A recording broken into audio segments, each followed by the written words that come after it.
about the first time you were interested in art? So I think it started with books actually, because I would draw. I was quite interested in line and form, and just simple outlines were where I really began, but they were usually the Observer books, the slightly bigger ones that are about that big, and I think my joy of categorization started at an early age, because I would draw a series of things and they would be the birds. And so, for example, you'd have the kind of a drawing of a blue tit, and then the long-tailed tit, and then the great tit, and they would just be a sequence of things that are the same but slightly different. And I think that's something that I've always carried with me, even to the point of, well, people that know me will talk about my joy of hardware stores, when walls of little packets with slightly different, they're all screws but they're slightly different types. I love the idea of collections, and I think that's kind of where it began. Do you see yourself as a categorizer of things? I categorize them. I categorize things, yes, but I think I do it for myself. I do it in a way that creates a story. So I will see patterns in things and record an idea, an object around an idea or a theme or a thread. And quite often I find that if I'm doing something, everything will be slightly connected at the time, otherwise I can't really do it very well. So there'll be a thread that connects, whether it's the idea or the place or the colour or something like that. Yeah. Did that answer the question? Probably not. Is that why you keep sketchbooks? Yeah, that's not really a choice I have. I mean, I brought a couple just because I was flicking through thinking, what am I going to say when you ask me questions? And I don't know, I record things that I'd never want to forget. I think that's probably it. And it's a kind of memory of a moment. And sometimes these moments stay in here and they're really quick and just like hardly there, like this little sketch of land in the background on the beach. And other times they get to be something that I will come back to again and again and again. So I will find that a theme keeps cropping up, and I'll do like a little drawing one day that's in my mind, and then I'll make a piece back in the studio that's inspired by that, and then 10 years later I find myself thinking about it again and coming back. So a lot of it is to do with it's a memory of a moment, but quite often it's around people, so there's always a person behind everything. I think I've realised that over the years. I don't think I always intended it to be like that, but that's it. Do you see yourself as one of the sort of Victorian explorers collecting the world? Yeah, I think that's probably quite like what I do, really. It's the collage, the Victorian technique of collage and layering and the hidden messages and subtle references. I love the Victorian approach to flowers, because every flower had a subtle message. So a symbol of a meaning or a gesture or a statement was made just by giving a particular flower of a particular colour. No words were necessary, and I think I love that idea, the decorative aspect of that, as well as the subtle meaning. I remember you telling me a story about a plant illustrator who looked at your work and said that you portrayed the soul of the plant and not the accurate. Yeah, she's fabulous. I mean, tell us about that story. Yeah, she's gorgeous. She's a still working, beautiful illustrator, and she makes amazing botanical studies of plants, and they're really elegant and lovely, and done from the heart. And she's very talented. And I remember she came to one of my private views, and I painted pink geraniums, and big and splashes, and green and pink, great colour combi. I really love it. And she said to me, I really love your work. I love that piece. And I said, oh, it's not quite up to your standards of observation. And she said, oh no, I just paint how they look. You paint their soul. And I thought, oh my God. Wow, that's the nicest thing. That's a great story. Yeah. So how important is travel to you? Well, travel is where I am, really, and I will make art from where I am. And I think I've been lucky enough to travel to some really amazing places, and what I've found is it enriches the content as well as the style, the technique. You learn a lot about yourself when you travel, and bring back what you choose to bring back. And I'm not talking about physical objects necessarily, although sometimes that plays a part, but you bring back an idea or a different way of thinking or a different level of understanding of life. And I think everything that whether you realise it or not, it changes your perspective on things. And I've always found the art, the cultural aspect of the different places that I visited have always been really enriching for me. And I think particularly if I was to say one that was most relevant, it would probably be China. I spent 3 months out there as an artist in residence, and when I came back, I think the way of using the brush, the Chinese brush, and the mark making, the content, the simplicity of line, I really, really enjoyed that, and I think that's really been something that's stuck with me. Yeah. So your recent work is a lot about the coastline and the sea views. Tell us why this is a new direction for you. I don't think it's a new direction. I think I've always been drawn to the sea. I was born by the sea in Hartlepool, and we lived on an island, Jersey, for 6 years, and the sea was surrounded by it. And I think I've always had a view and a love of the sea and sailing, the Atlantic. There's been a lot. It's always been through a part of my life, really. I think the way that I'm doing the studies, the paintings, I feel very excited about where I'm at the moment, and the view of the blue, the distance, the future, the wide, quite a nice scale to the pieces at the moment. I'm really enjoying doing that, and it gives me a reason to go to these places. So Cornwall's seeing a bit more of me, and Devon, than it has for a while, which is really great, because there's nothing quite like being on a beach. It doesn't matter if it's raining or sunny or whatever, and just looking out and seeing the sea. So I think it's, for me, it's about enjoying paint as well. Really, just the quite simple relationship between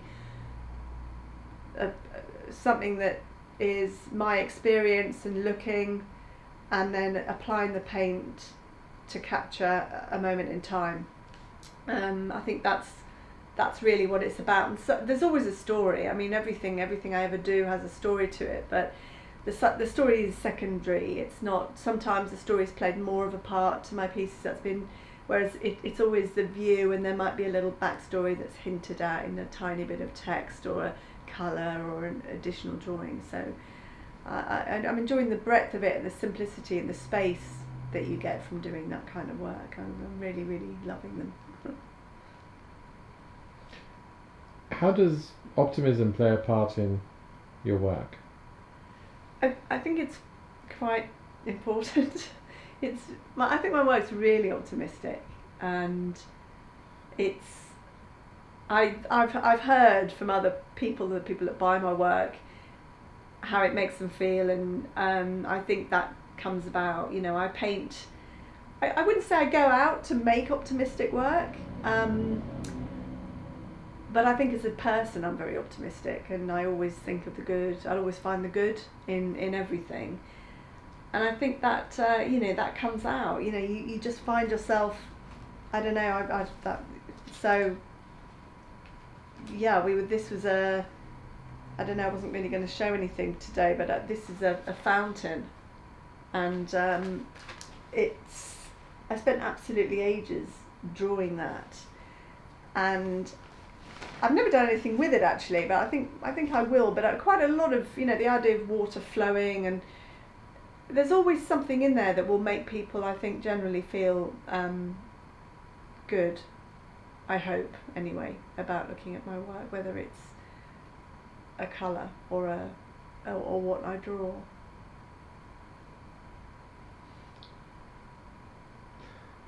So, optimism is a sort of hope for a future that is lovely, and yet the actual subjects of your work are very nostalgic. They talk about the past. So, do you think that you are trying to reinvent the past a little bit? I think we draw from the past in a very subtle way with everything we do. We are our relatives, we're our legacy we carry with us, and I celebrate that actually. I don't, as an example, the motif that I use quite a lot, the teacup. It's I think really when I was little, everybody's nana had a cupboard of best crockery, and it barely got used, and it was really cherished, it was polished, it was kept safe, and I loved the idea of bringing those images out of the dusty cupboards and putting them in a modern setting. So I don't see it as reflecting and looking back on the past in a nostalgic way. I see it as taking good bits from the past and giving them a dust off, and putting them in a contemporary setting. And I think, I'm looking in the mirror above, so I'm seeing this piece behind me, and that's all. A lot of those things are antiques and they're quite old, but the essence of them, even though there's no colour in, the stories, you can look at simple outlines and interpret it and think, oh yeah, my nana used to have one of those, or I remember seeing those when I was in Thailand, or that button's fallen off my shirt, I really must sew it on again. There's just a story. Everyone will see a different story when they look at, hopefully, the pieces that I make, and it'll be reflected on from their own perspective.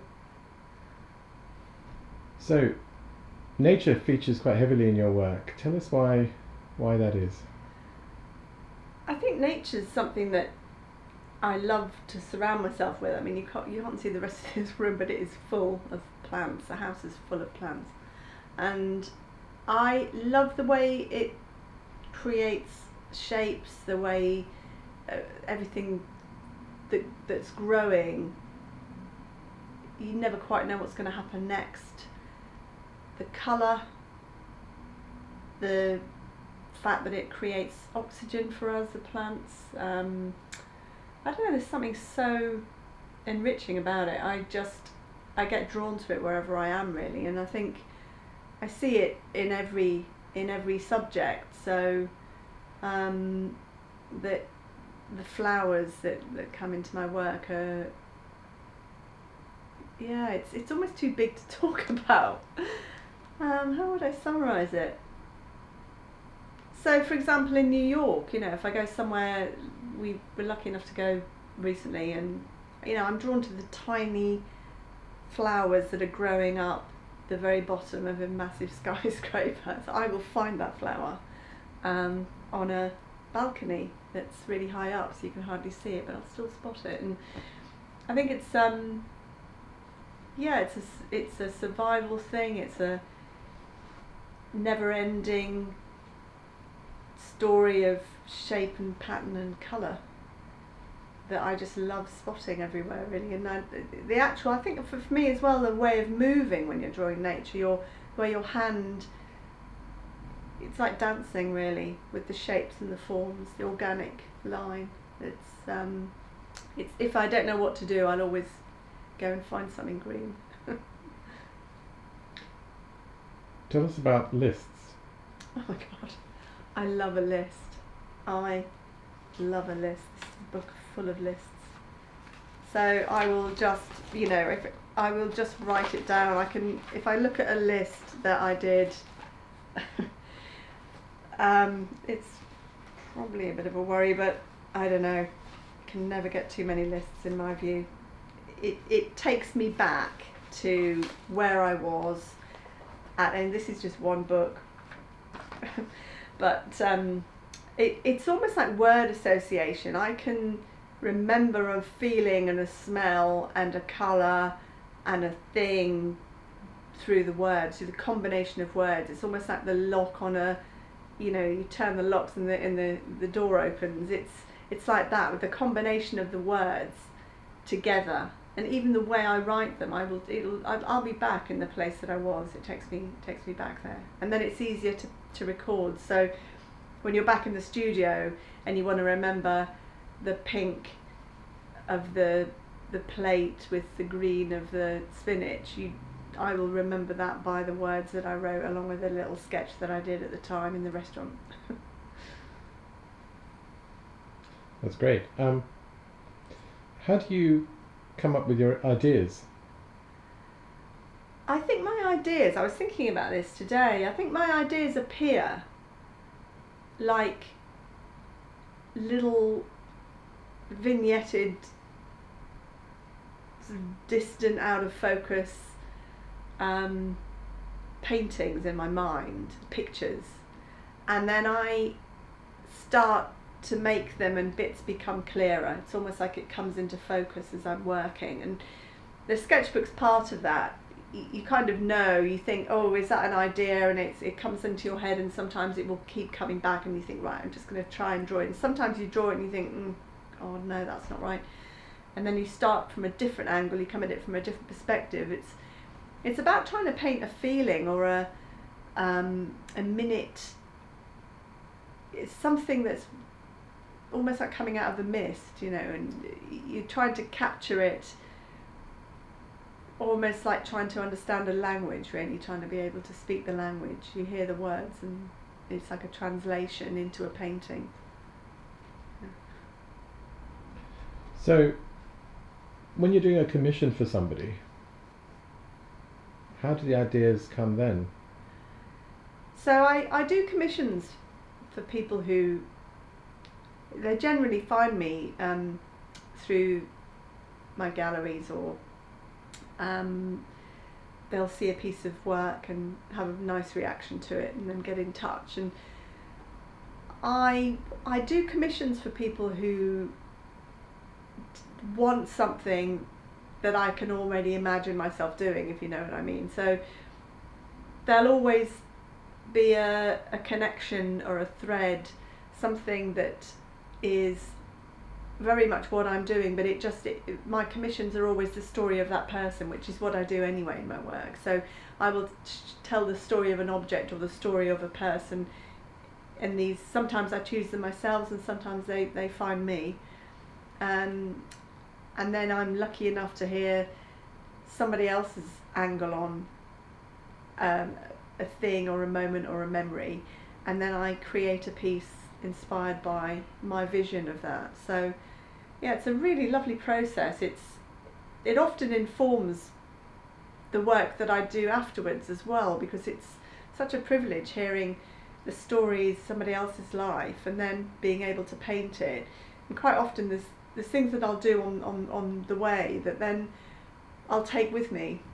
So a lovely piece that I did for a lady who wanted to do the memory of her mother and father, and to leave a legacy for her two sons, and the paintings that I did in the build-up to creating the actual piece are some of my favourite things I've ever done, because they were so honest and simple and straightforward, and it was me trying to get my head around an idea, and the definition, the brief that she gave me was crazy wallpaper.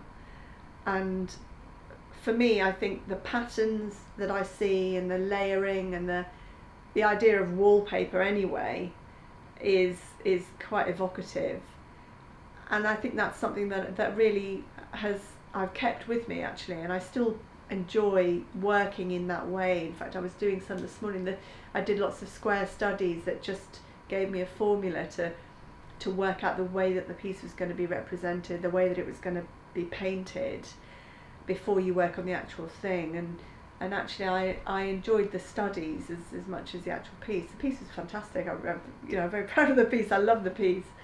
I love the story, but I still really look back to those little square paintings for an inspiration. Yeah.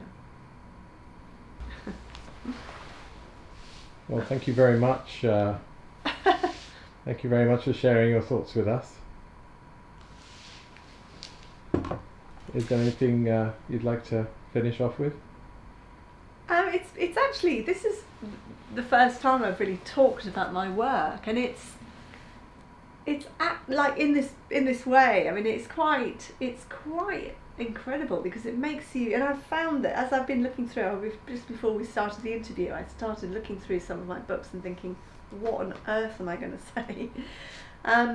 And it's great. It's a lovely reflective process that makes you question a little bit about what you're doing and why.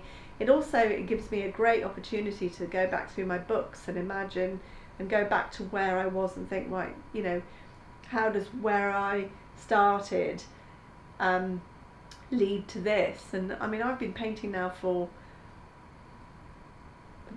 too long to mention. I don't do numbers anymore, but I really have lived from my art since I was at college. I left college and I went into the art world in different forms and found my way through it and kept painting all the time. Some periods were more prolific than others, but all the time I think that if you look at the whole collection of work that I've ever done, it's a really interesting pathway, and the connection, I still enjoy making the connections between what I did then and what I do now. So for me, it's actually been a real pleasure. Thank you very much for inviting me to talk, because just thinking about it all has been a real joy. Just one last little question. If you weren't an artist, what would you do? I'd probably be a professional stone collector on the beach, gathering beautiful stones. Amazing. Thank you very much, Kirsten Jones. Pleasure.